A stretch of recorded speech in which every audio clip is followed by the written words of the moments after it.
नमस्कार, आपण पाहतात JN न्यूज। पाहूया सविस्तर बातमी।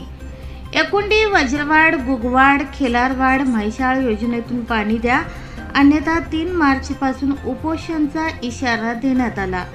जत प्रतिनिधी, म्हैसाळ उपसा सिंचन योजनेतून पाणी पुरवठा तातडीने सुरू करण्याची मागणी करण्यात आली, अन्यथा 3 मार्च पासून उपोषण करण्याचा इशारा देण्यात आला। ही मागणी एकुंडी, वज्रवाड, गुगवाड, खेलारवाडी या गावातील नागरिकांनी केली आहे। प्रशासनाने याकडे लक्ष न दिल्यास आंदोलनाचा इशारा देखील देण्यात आला।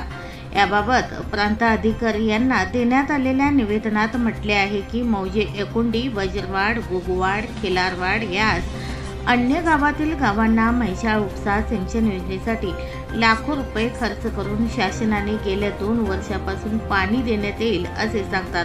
मात्र प्रत्यक्षात डफळापूर येथून 200 मीटर इतक्या कमी अंतरावर कालव्याचे काम पूर्ण करण्यात आले आहे। असे असताना देखील गावांना म्हैसाळ योजनेतून पाणी दिले जात नाही। यावर तातडीने निर्णय घेण्यात यावा। यासाठी दखल न घेतल्यास सोमवार दिनांक 3 मार्च 2025 पासून उपविभागीय कार्यालय यांच्या समोर शेकडोच्या संख्येने अमोल उपोषणास बसणार असल्याचे निवेदनामध्ये नमूद करण्यात आले। या निवेदनाच्या प्रती अन्य वरिष्ठ अधिकाऱ्यांनाही देण्यात आले आहे।